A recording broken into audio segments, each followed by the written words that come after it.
Oui,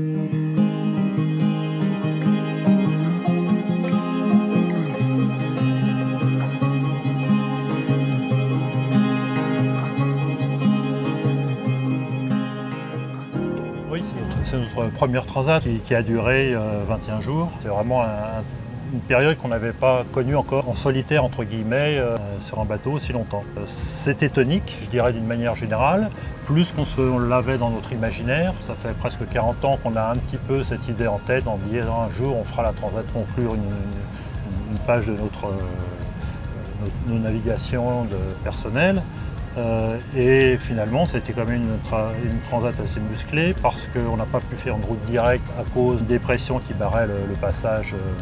Donc il a fallu descendre sur le Cap Vert, rallonger à peu près 400 000 par rapport à l'orthodromie. Et donc avoir, si ce n'est les 3 premiers jours, un calme plat ou très peu de vent, après des conditions de mer croisée, de vent bien soutenu.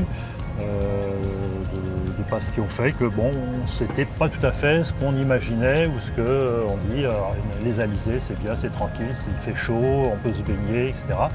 C'était pas les conditions qu'on a eues, c'était différent, c'était une bonne expérience.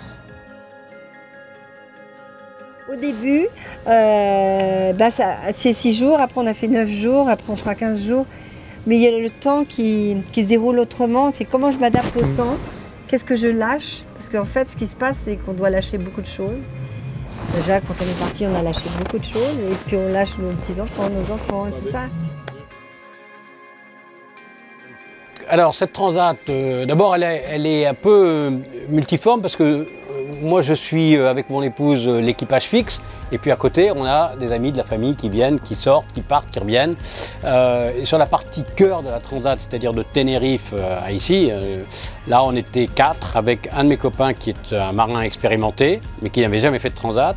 Et puis, un autre qui est un montagnard expérimenté, mais qui n'avait pratiquement jamais fait de bateau. Donc, c'était un équipage un peu hétéroclite. Je voulais dire, c'est qu'on doit lâcher beaucoup de choses pour faire le tour du monde. Il y a un chemin vers la confiance. Oui, moi ça me dépasse personnellement parce que physiquement, toute seule, je ne peux pas faire le tour du monde. Hein. Je le fais parce que Étienne est là, sinon je ne ferais pas le tour du monde. Mais c'est un challenge, et puis c'est une aventure, et puis la vie c'est une aventure. Et puis la vie, ça demande de lâcher. De toute façon, si on veut avancer, il faut bien lâcher. Un enfant, on le lâche pour qu'il avance. Au début, on lui fait confiance et nous, on a ce chemin-là à faire de confiance parce qu'on ne sait pas ce qu'on va rencontrer sur la mer. Voilà. Nous, depuis notre première traversée de l'Atlantique, on a décidé de faire les grandes traversées tout seuls, tous les deux seuls.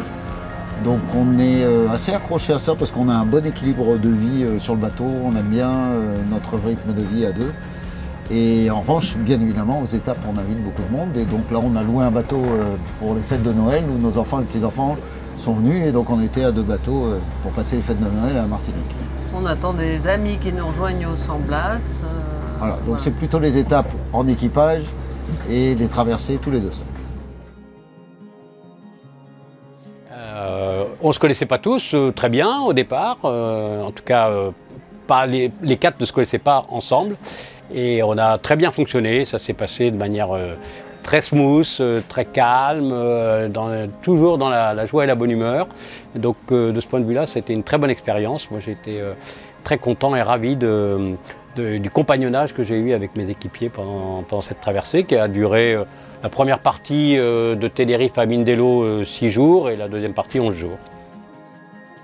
Et on a apprécié les qualités du bateau. Par rapport à ce qu'on connaissait, personnellement j'étais un peu bluffé par la fiabilité, le confort qu'on peut avoir même dans des mers un peu formées. C'est un des ressentiments qu'on a eu sur cette transat avec un bateau sur lequel on a fait pas mal de réglages pour essayer d'optimiser nos routes. Ce qui n'était pas évident au départ, savoir s'il faut être plein vent arrière, grand largue ou tirer des bords plus au vent. Enfin bon voilà, on a pas mal tâtonné, on a fait pas mal d'essais, ce qui était intéressant. Au niveau anecdote, c'est vrai que c'est de se retrouver seul au milieu de l'eau.